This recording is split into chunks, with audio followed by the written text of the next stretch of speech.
guys, welcome back to another planty video. My name is Shannon and this is Planted 386.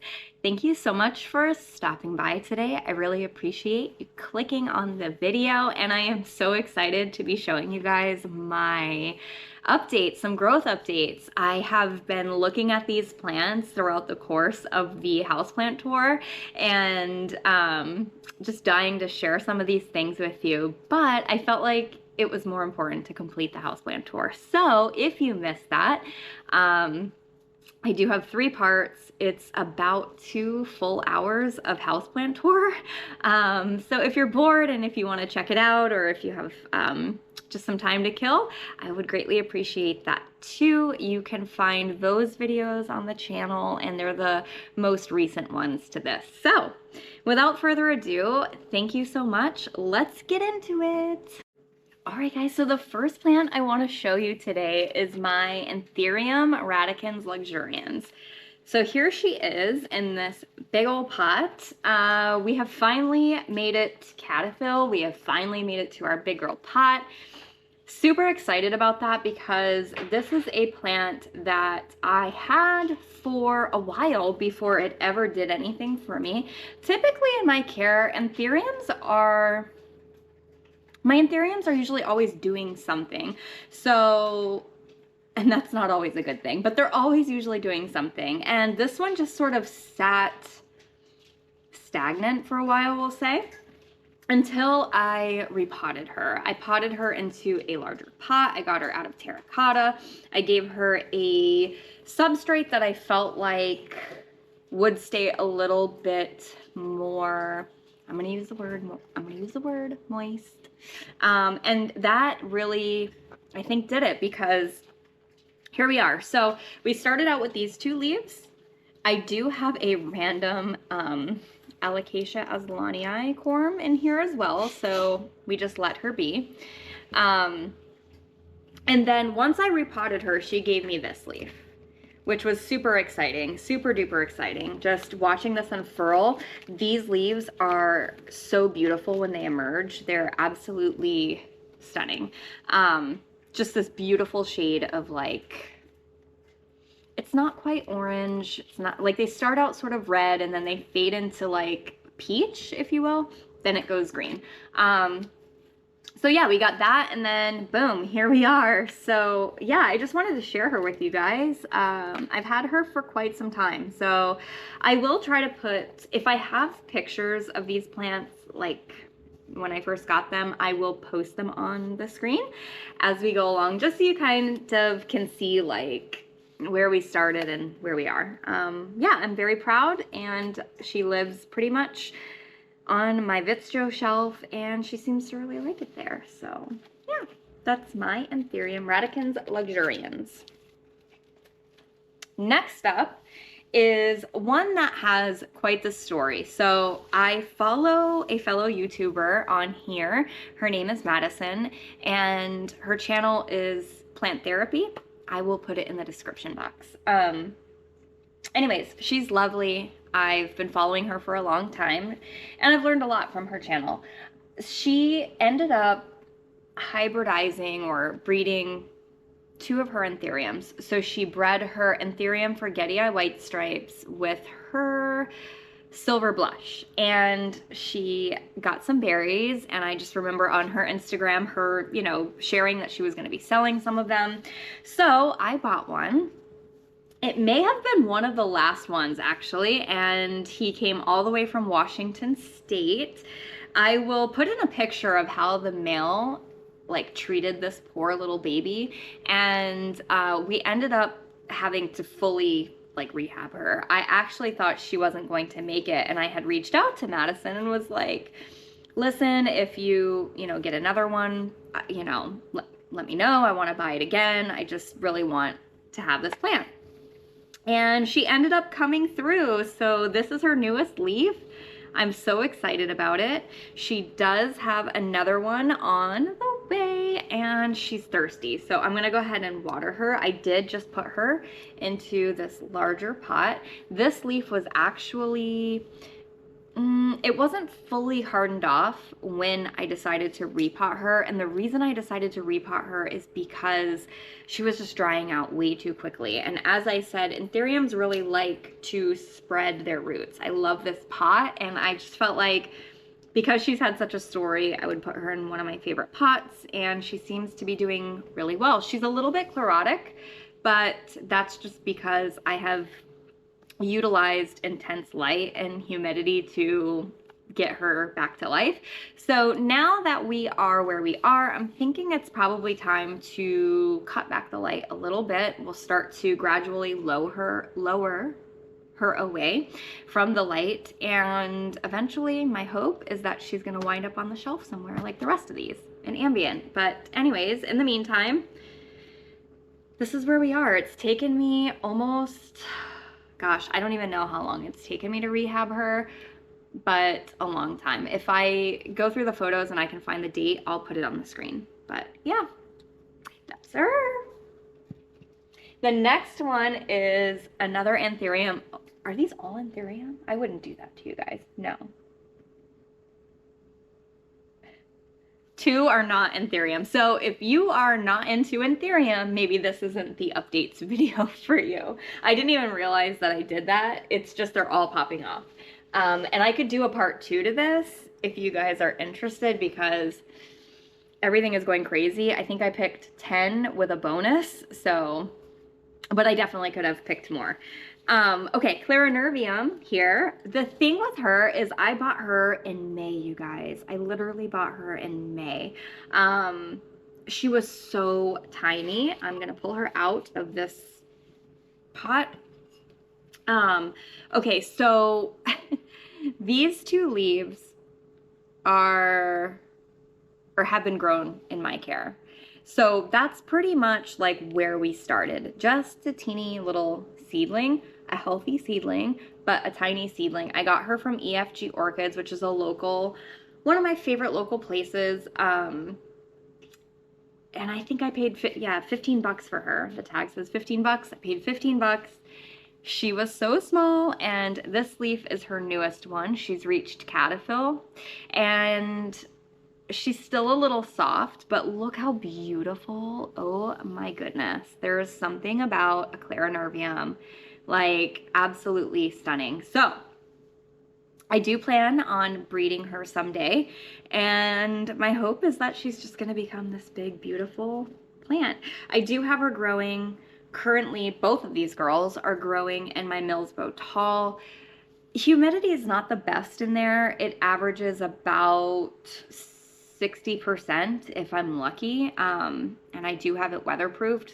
I'm kind of working on that, but I do run quite a bit of lighting in there, and I feel like if I were to reduce the lighting, I would probably get some better humidity, but it's kind of like one of those things where the plants really love the light, and I almost feel like because I live in Florida, it's the better alternative for me to choose more light than the humidity. I'm lucky enough to have, you know, decent ambient humidity for most of the year, so I kind of choose light. I hope I'm making sense to you guys. Anyways, this is where we're at. Roots are looking great, amazing, juicy. Look at them. Wow. Basically, my mindset with Anthurium is just to give them space. Like, give them space and give them water. They like it. They want to be in pots that they can move in. Their roots, as you can see, are super thick and juicy. So I just find that they want to be able to move about in their pot. They don't really care to feel constricted like that. And usually, in my experience anyways, when the roots, like if I were to pull this pot up and the roots were everywhere and like constricting, I would have probably known that that was going on before pulling up the pot and looking at the roots, because typically I find that the leaves, they will not progress. They will begin to regress. They will begin to size back down. So I don't know. That's just my experience. I'm sure it varies across the board, right? We all have different living conditions and all of that, but those are just like a couple tips that I have if you're in the general area that I live, and you've been struggling with an Anthurium. Maybe give it more water, give it more space, you know? Okay, next up is my Anthurium vittarifolium, the baby. So I have a big one, and I've shown her on the channel a couple times, but this one is a second one, a seedling, a tiny little seedling that I got from the Green Escape. Gosh, when? I don't know, maybe like a couple months ago. And it was an accident, actually. They accidentally sent me this, and they were going to send me I had ordered villanorum. Anyways, so they didn't ask for her back, which was super nice, and they did send me the correct plant, so I had an overall amazing experience with them. But she's just grown like crazy. I'm like, I don't really need a second vittarifolium. And my original plan was to just sell her or whatever. But now I'm kind of falling in love with her, and I'm becoming attached is the problem, because she's doing things like this. Like, she's putting out the most beautiful growth. So when I got her, she was literally these 3 leaves are, I think this is the first leaf that she gave me. So this was like the first one. So all the smaller ones were what she came with. And yeah, so that was the first one. And then she put out, I believe, this one. Then we got this kind of wonky one, and then boom, there she is. I gave her a bigger pot. And there you go, guys. Every time I pot them into a larger pot, I give them the space, they start to take off. One thing I've learned about vittarifolium is they don't have the same vigorous, like, robust, juicy roots that, say, the clarinervium does. But nonetheless, I do find they still like to have that space. You will probably find that you will pot this or repot this less than you would need to, say, a clarinervium or something with a more robust root system. But giving them space is really, I just can't get over it. So this is, you know, probably her very first little leaf. So we're gonna get rid of that. And yeah. I'm just proud, and now I don't want to get rid of her. So I have made space. We have made space for our girl, and she just sits on the Vitcho in ambient, doing her thing, looking cute. I'm hoping that the background sound is okay. The dogs are like eating, and it's like a game that they play with each other while JMO plays with Samson, the boxer, and I feel like they could have their own show, but hopefully they're being good. Anyway, Aglaonema pictum tricolor. That's what we have here. That's who's next. To have a plant at this size is very exciting. We got her. She was one of our, like, first, like, okay, what are we doing spending this kind of money on plants kind of moment. I think we paid $35 for her, and she was tiny, guys, really, really tiny. And at this point in the game, I really wasn't 100% confident in myself and, like, diagnosing problems that a plant might run into and stuff like that. So it was a little risky, but John really fell in love with this plant. He actually saw one somewhere. I would say that she was smaller than this girl is now, but she was definitely larger than the plant that we purchased.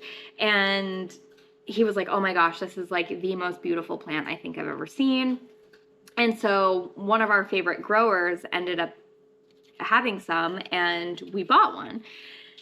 Thing is, Aglaonema, I'm not like that wild about Aglaonema. I don't dislike them. It's just not one that I have a ton of. So in terms of care and like knowing what this plant needs, I really wasn't sure.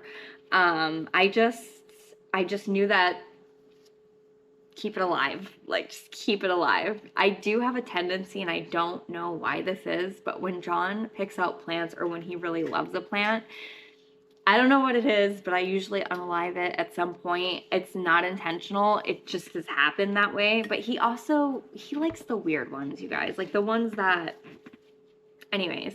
So to see her here as a like full-on bush is just crazy.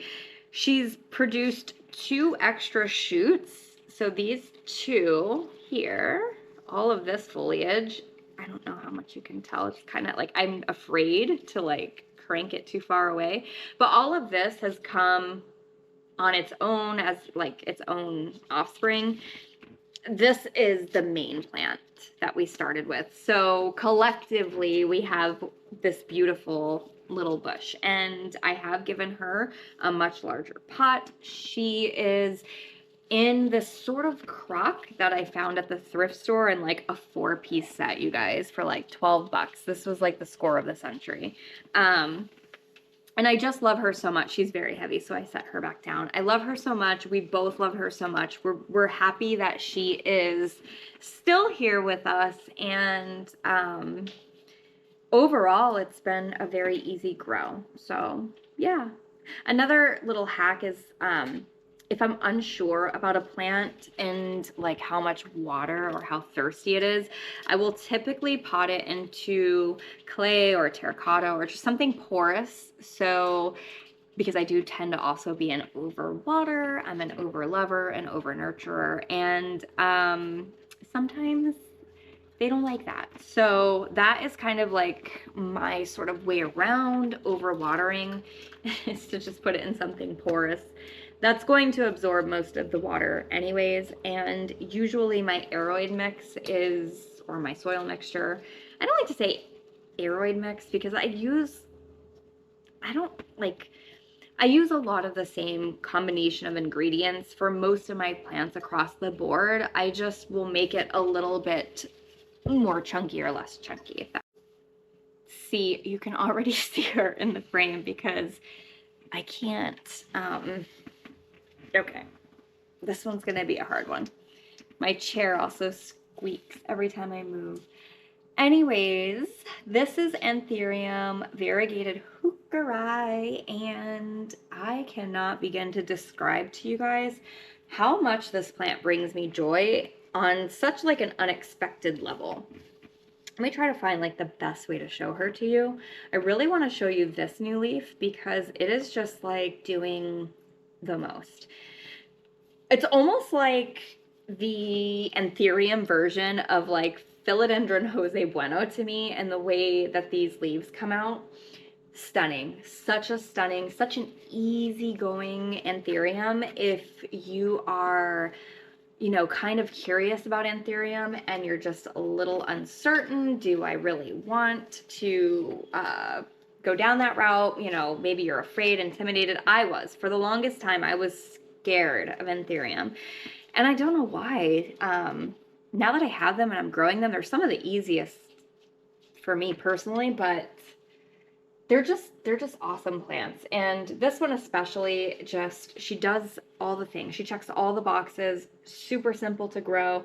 She's always putting out new foliage. Like this one is, it's just barely hardened off, and I have another one coming like down in there.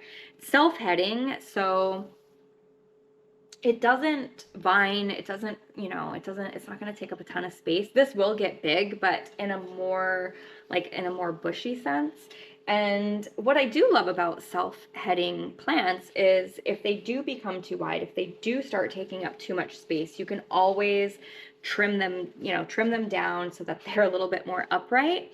You know, just little tips and tricks, but I love her. I love her so much. She's great. I got her from Blue Moon. I love this root. Can you guys see this root? It's like, what is going on here? She's just like coming out of the pot. That is interesting to me. I probably could get in here and take a look at this one. I haven't repotted her in a little while now, so it's one that I'm sure she's probably about due. So it's something I'll address soon. I do have her in this super cool, like, I don't know, bamboo planter thing on legs, and the B-roll. I'll probably address it in the B-roll, but it's just super cool. It does have like a plastic liner. So my intention is to have this plant like just growing in that bamboo planter and just being amazing. So yeah, I love to find cool planters, like for my plants, like the planter that it's going to like become a part of, if that makes sense. Okay, guys, next is looking, I don't know. I don't know what you would describe this, but this is my Spiritus Sancti. And this girl and I we have been through it. We have been on a little bit of a journey together, but I think we are there. So basically, I am going to do a single video on this plant because if I'm being honest, I have not found a ton of information on how to grow her. I have seen all of the videos regarding all of the drama surrounding the Spiritus, but there's not a ton of like just overall experience with the plant or care videos with the plant. So it's definitely something that I plan on making in the near future. But in the meantime, I am celebrating, as rough as she may appear, we are celebrating her growth journey. We are celebrating the fact that after this leaf unfurls, we are going to put her into a bigger pot. There's a lot to celebrate here considering like my journey with her. So what I've learned about the Spiritus is that it needs humidity. Like, it just has to have it. I did try growing this plant in ambient and it didn't go so well, so we went on a bit of a decline. Once I figured out it was, you know, light and humidity that she needed, I was throwing her in my cabinet. Since throwing her in the cabinet, she has come around, but the thing with this plant that I struggle with, as you can see, is the EFN.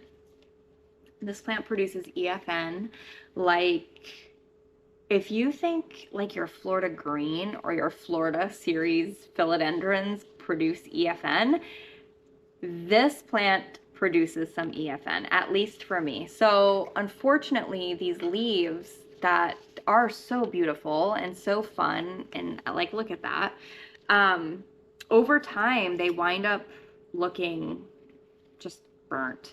So I do think that a part of the reason that she is producing so much EFN is the fact that I do have her growing under such intense light. So my next plan of attack and my next experiment with her is to move her into my Millsbow Tall, which is under far less light. So we're going to start there. I'm going to see if, you know, she likes that, and see if she stops producing so much EFN. If you have any experience, let me know. But that's just kind of where I'm at with this particular plant. So here is her newest leaf, and it's beautiful. I was like already checking it for EFN. I do have to wipe this plant down pretty regularly. As you can see, I haven't in the last like at least 2 weeks like really wiped her leaves down. So I can definitely see that. And it happens over time. So this is not something that's like happening in the cataphyll. For the most part, the leaf comes out pretty unscathed in the cataphyll. It's over time that the EFN starts to burn holes in the leaf. And I think that because this produces so much EFN and it's under such intense light, that's what's causing it to burn like even more rapidly. So anyways, I see it like all over the petioles. It's just crazy. But overall, my experience with the Spiritus has been fun. It's been a journey. She's taught me a lot, and I do think this plant is beautiful. I mean, regardless of all of the hype and the drama and all that aside, like, they're beautiful. I did get her as a very small plant. She, I believe, was tissue cultured, I'm pretty sure. I just like the way that she was growing at that time. It just seemed like they were tissue cultured, and not that I have anything against tissue culture. Sam, he's talking, he's begging for food. But yeah, that's my Spiritus growth update. Next is a Hoya. This is my Hoya Queen Clarinervia. It's funny, she has been on my channel quite a few times, and I guess it's because I'm forever enamored by the way that she grows. This plant and I have definitely been on a journey as well. I pretty much have had to restart her from about 2 leaves. I think it's these 2 leaves here. So we were down to pretty much a nub, and I had her in terracotta at one time, and then she ended up in semi-hydro, like my homemade pond mix. Once I put her in pond, she really started to take off, and this was just after my Hoya video, because I have my Hoya like collection video, and I went back and looked, and I couldn't believe how small it was. I could not believe how small it was in that video, because I feel like that video wasn't that long ago. Anyways, I have her going up this circle trellis. The circle trellis gets a little bit like, it doesn't have a ton of support just because it is in the semi-hydro. It's not even attached, as you can see. And I pretty much just have her holding on by her leaves because they're so big. But she's just putting out growth everywhere. We have like this whole new tendril here. We have what's starting to be a tendril here.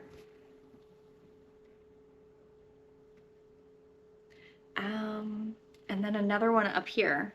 I thought there was one coming from the bottom, but I guess not.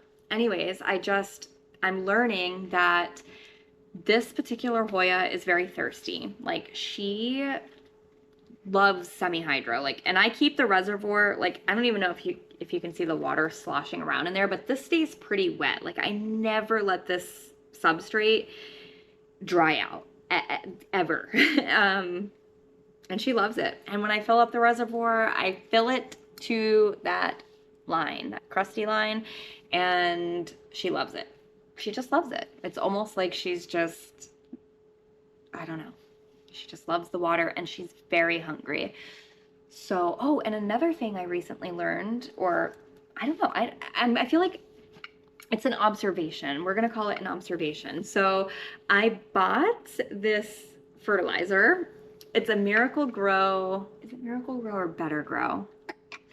Is that the same thing? Anyways, Jake from Plant Gay for Life.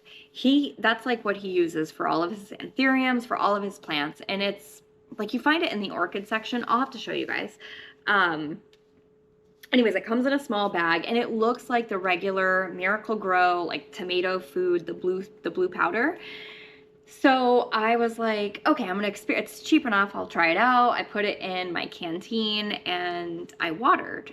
I didn't really think anything of it, and all of a sudden some of my Hoyas were just like exploding, just out of nowhere. So the only thing that I can think of that would attribute to like multiple of my Hoyas just starting to explode out of nowhere must be that feed. It must be that feed. Not just my Hoyas, but like the growth around here has been crazy, and I did only use it that one time, so it's kind of hard for me to say that it's that, but like, what else, you know? What else? Okay, next is this lady here, another Anthurium. This is my silver blush. You guys, I am crushing on this plant so hard. She is amazing, like just absolutely amazing. So I got her from Blue Moon. I don't exactly know when, but if it's on any of my photos, I'll post it somewhere. These are the 2 leaves that it came with in a tiny little pot. And these are the 2 leaves that she's given me since coming home. So we started out with this one. Like, what? That is so beautiful. She is so beautiful. And I was already like, oh, like, cause that's quite a size up, right? I was like, oh my goodness, like, I can't believe it. I was already like floored when this one came out. Also, these leaves come out the most beautiful color, and it takes them a while, in my opinion, to like change into the green. So you do get to enjoy that for a while. But then she just recently gave me this one, and she's still soft. She's still going to expand. Maybe today or, you know, throughout the day, she'll still like expand a little bit, but after that, we'll probably start to harden off. My goodness, you guys, look how, oh, what a pleasure. What an absolute pleasure. She's been so easy. She's been out of the cabinet now for, I'm trying to think if she ever even lived in the cabinet. I don't even think she ever even lived in the cabinet. And now I've actually moved her higher into a higher place where I don't think she's getting as much light, and she just doesn't skip a beat. I do have her in just a regular plastic pot that like a random plant came in. Can I get it out? Yep. So that's where we're at. I did pot her into this not too long ago, so she's, you know, she's not gonna have filled it out yet, but at this growth rate, I don't think it's going to be long. Again, this is one that I sized up. Like I really took the pot from here to here. And yeah, the jump has been amazing. She's amazing. Okay, you guys, last but not least, before the bonus, because there's always a bonus, right, is this girl here. You may see her missing from the background, but that's Miss Queen. This is her newest leaf. She's getting heavy. She's starting to get heavy, and she's starting to, like, her moving around days are becoming numbered because I just tried picking her up, and I was like, oh my gosh, you are so heavy. Anyway, yeah. I don't even know what to say. I can't believe I have her. I know this leaf is a little wonky, but I actually did that with my fingernail by accident. And these guys are just so delicate when they're unfurling. Literally anything can cause that. She's doing good. She's doing good. Obviously, we're moving along. We're progressing. I cannot believe, I just can't even believe it. So just to kind of, I wanted a queen for a very, very, very long time. Like, I think that this plant is the most beautiful plant. Outside of Delta Force, which is like in its own entity, this is, in my opinion, the most beautiful plant. There's just, I mean, a lot of people feel that way, so I'm not, I don't feel like I have to justify it. It's just a stunning plant. The way that the leaves hang, it's just so beautiful. And the bigger they get, the more majestic. Anyways, you know, but they're pricey. They're not the cheapest plant. They have come down a lot in price, but also outside of price, they weren't very accessible for me, like around here. Then one day I went into Ecuagenera because I am fortunate enough to live very close to Ecuagenera, pretty close. And I try not to frequent because it's like intense. But they had the most sweetest little queen seedling. There she was, and I was like, that's my queen. That's her. She's coming home with me. And it was just like the right timing, but I was terrified. I was still like, oh my gosh, you know, it's one thing to finally find one. It's a whole like different thing to actually be able to keep it alive. And you hear all these horror stories about the Queen Anthurium. So I really expected to have a lot of heartache. And while we do have some, you know, there is some yellowing going on that I'm noticing, like she's still doing really well. Now, what I have going on here is I recently upsized her pot. As you can see, she's in this large crock. She's actually in a nursery pot in this large crock. But I had realized that she had some pretty serious like aerial roots coming in. And I knew she was going to need like some form of collar as she sort of grows into this pot. So I had actually this piece of glass, as you see. This was actually a, like, I was using it with semi-hydro. I had a bunch of semi-hydro in it, and it literally, like, the bottom just totally sheared off, like a perfect, I went to go pick up the plant to water it, and it just literally fell apart. See how? So, I ended up, I don't know why I didn't throw it away. I think because it cut so clean, I was like, wow, maybe, you know, I don't know. I don't know what I was thinking. I don't really think I had any intent on using it at any later point. It just kind of happened that way. I went to go repot this, and I look over, and there's this glass, what I call a collar. And I'm like, that's it. That's going to be my collar. So I've just stuffed it with moss. One thing that I've learned about the queen is she just likes to be watered. Like, she doesn't ever, I never let her dry out. She never is without some means of water. She usually always has, you know, a little bit of water just at the bottom so she can kind of wick it up as she wants. Excuse me. Oh, really, Samson? Really? Are you kidding me? She never likes to be dry. So basically keep it wet. Make sure, you know, you even the moss at the top, I keep wet.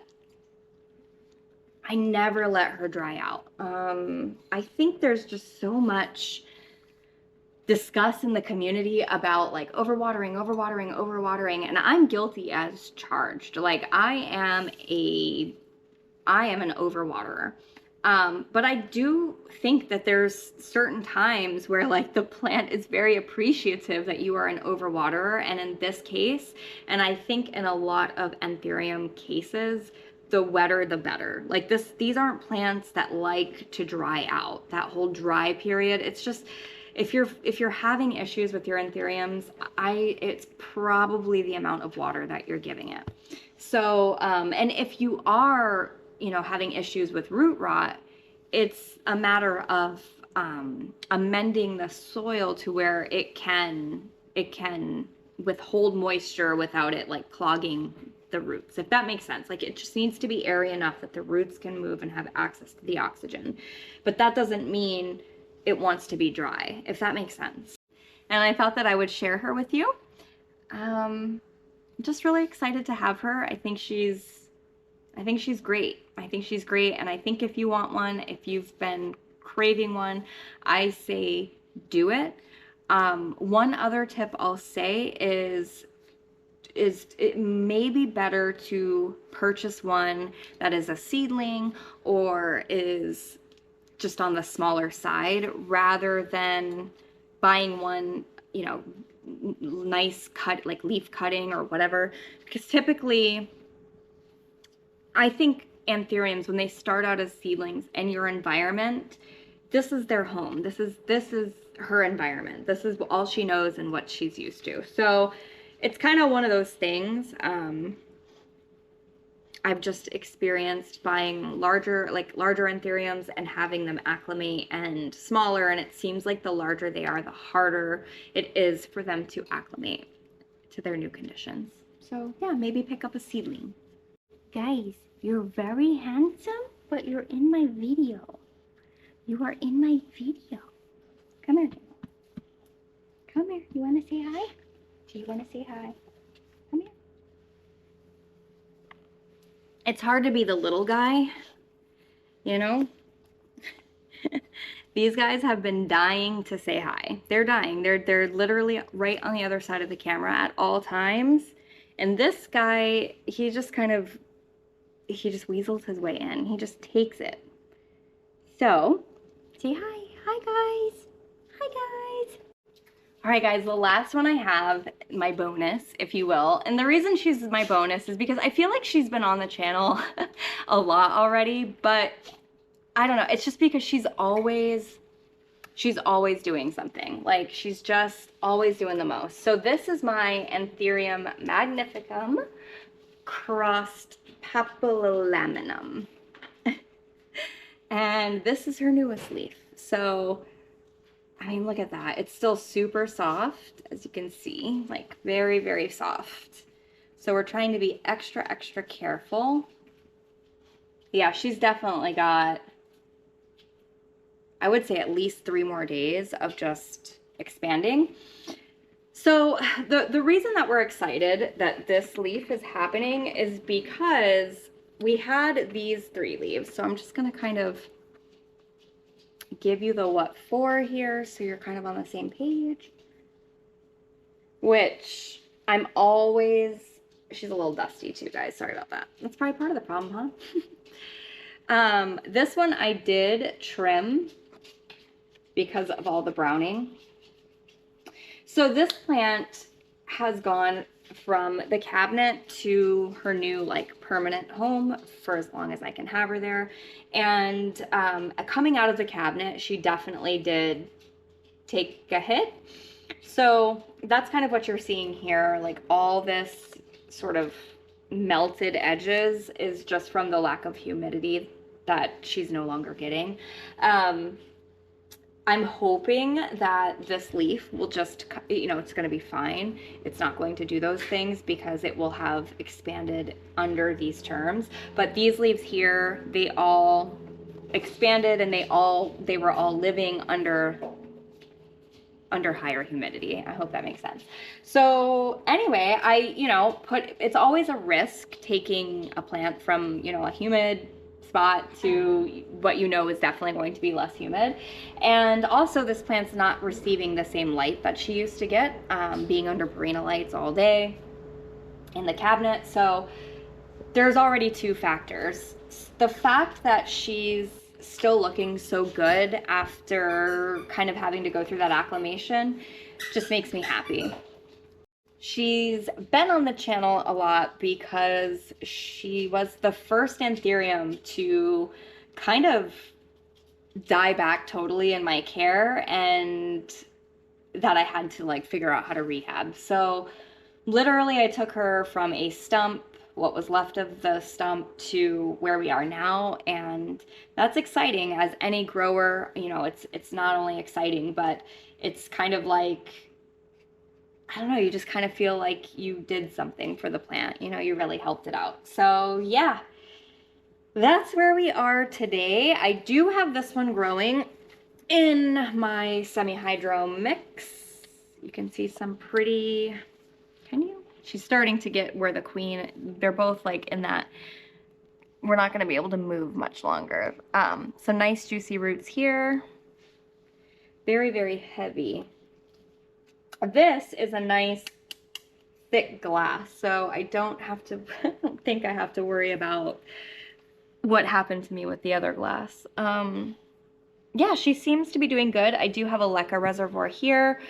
And that's pretty much it. The thing is what I've learned is with growing them in no drainage and in these glass vessels, it is hard to find pots large enough or vessels large enough to serve as pots as they start to grow. So at some point, I know I'm going to have to remove her from this, and she will probably at some point go into a bucket, or if I decide to keep her in semi-hydro, or I will transition her to my soil mixture and just hope for the best. I've done that with a couple of my plants, and they've been okay. So yeah, anyways, guys, that's that. I'm pretty excited about her. I think she's really something, you know. I also love her lobes. Like, she's got a little spider mite damage, but they're just so cute. All right, you guys, thank you so much for stopping by. That's all I have for today. My next video is going to be my July favorites. I am so excited to just get back into the swing of kind of just filming things that I want to film. I did enjoy the houseplant tour, but I felt like it was what I had to do versus what I really wanted to share with you. But I do think it's important that you guys know what I'm working with here. You kind of know the conditions I'm growing in, you know the plants that I have, and just transparency in that. It's also so that I can look back and have something to reference to. But I did feel like it was more work than like fun. So it felt good to film today, to be able to share these growth updates with you all. And if you haven't subscribed already, I hope you will consider subscribing. It is pretty much the best way that you can help me out. If you've already subscribed, just liking, sharing, all of those things. For me, guys, it's about community. Every time you like, every time you subscribe or share or comment, it all helps with engagement. It all helps the YouTube algorithm promote my video to maybe other people that would want to see it, and thus the opportunity to meet new people, if that makes sense. I love being able to chat with you all in the comments. Let's be honest, most of the people in my normal day-to-day life do not care about my new leaf. And so it really, for me, is an outlet to be able to talk about the things that I am so passionate about that most people around here don't really care to hear. John does. John's my biggest supporter, but like, most people don't care that I have a new leaf on my Spirit Sancti, or like they don't care. So yeah, all of that is so important and so special to me. Thank you so much for being here. I'll see you guys in the next one. Bye.